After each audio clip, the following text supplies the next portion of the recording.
Hi, and welcome to week 7, interpreting wisdom texts in the Old Testament.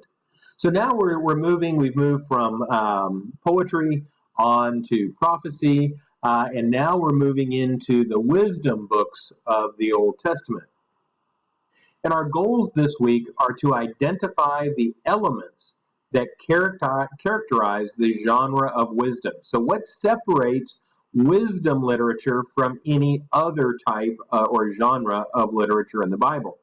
Second, to describe the correspondences between Egyptian wisdom literature and biblical wisdom literature. As you look at the literature of Egypt, at the same time and just before the writing of the Old Testament, we see a tremendous amount of congruence between the way this Egyptian wisdom literature is put together and the Bible.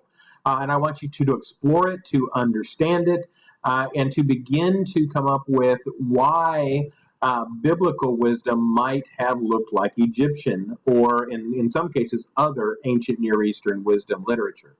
And then finally, to explain the relationship between wisdom and Old Testament theological motifs. So taking wisdom and really looking at it through a theological lens. All right, so we have a couple of assignments in a discussion post. Assignment 7.1, comparing wisdom literature with Egyptian literature. So while reading the teachings of Amenhotep, keep an eye out for parallels and similarities to the book of Proverbs and other books in the Old Testament. Keep searching until you find at least 3 similarities between Proverbs and the teaching of Amenhotep. Write down the examples that you find, and then we're going to explore them throughout the rest of the assignment.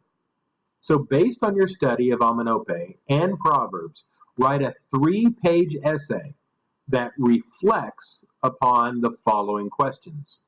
What do you think about the fact that there are parallels between the book of Proverbs and the literature of the ancient Near East? And are you surprised to find these, encouraged, horrified, or fascinated, or some other emotion or emoji as to why there are these similarities? We've already looked in poetry and found some similarities. If we had explored narrative a little deeper in its context, we find similarities. And now we're finding more, and I'm wanting you to create your own hermeneutic as to how these similarities and why these similarities exist. Now, as we look at it, let me see if I've got another slide. Nope, we move on to 7.7.2. The teaching of Amenhotep is actually a really cool text. So don't rush through it. Spend some time looking at it. And I'm wanting you to use outside research in this essay. Now, by using the term essay, what I'm saying is that I want a solid introduction. I want you to outline the history of the teaching of Amenhotep, outline the historical components of Proverbs, who wrote it, when, and so forth. And then I'm wanting you to show me the similarities, and then I'm wanting you to argue in 3 to 5 paragraphs, each paragraph being a point, as to arguing why you think these are in fact similar, and how these are similar. And then a formal conclusion. So this is a formal research paper that argues a point, thus an essay. I'm wanting outside resources, I'm wanting biblical resources, and I'm wanting Amenhotep and perhaps other Egyptian resources in your bibliography and used in the paper. All right, so moving on to 7.2, obtaining wisdom. After you've read chapters 1 to 8 of Proverbs carefully, I want you to write a 1 to 2 page paper answering the following question. What lessons should we learn about what we should do to obtain wisdom? You may want to start by answering, or at least addressing, what is wisdom? And why should we want to be wise? And then how do chapters 1 through 8 teach us to be wise? Be sure to include some specific examples from the biblical text about the source, the purpose, and the methods for obtaining wisdom. Now, if it were me and I was writing a short paper, I would have subsections, source, purpose, and obtaining, as to organization of my paper. At a conclusion, discussing a modern application for wisdom. So not only concluding your paper and what you found, but in addition, giving a modern application that you might use in church after reviewing chapters 1 to 8 of Proverbs. And then finally, we have a discussion post to evaluate modern wisdom. One of the main questions in the book of Job is how a just God could exist when suffering is so common on the earth. I think that's a valid question.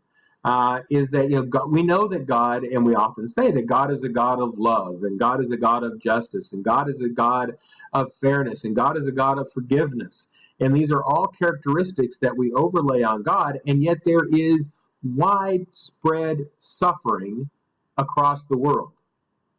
So I want you to write a one-page post exploring how the book of Job is designed to appeal to this type of skeptical audience, because when you often go to a non-believer, they're going to say, well, I don't see how God can be, truly the God you're saying if all of these other things are happening. Hurricane Irma, how could that possibly be if God is a God of love?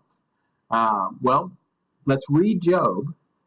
Job has everything that could go wrong. And so read it carefully on how it is designed by the author to appeal to a skeptical audience. So I'm not just asking you to answer the question, which I'd love you to do, on how can there be suffering when God is a God of love, but more importantly, to focus on Job and discuss how Job is written to address that skeptical audience who comes to you and says, I don't believe in God because all of the suffering that exists in the world. As always, your initial post is due on Friday, with ongoing engagement over the weekend, finishing up on Monday. Last thoughts, don't forget to complete your course evaluations. They should be available to you starting at some point this week. I think they're already available to you. But course evaluations are really important. They not only evaluate me, but it's how we evaluate the course. And that is the course put together in a way that you have learned something and learned what you wanted to learn, and perhaps learned what I hoped you would learn out of these 8 weeks. So it's used to evaluate me as the professor. It's also used to evaluate the course. I do read them. I do try to modify my own teaching based upon them. And so I would really appreciate it if you took a few minutes and did the course evaluation. As always, call me or email me with any questions. I'm back in Antigua. It's really windy, and you may have heard a few boats go by. With all that backlight, you don't get to see much outside. But I'm available if you need me. Have a great week, and I'll talk to you soon.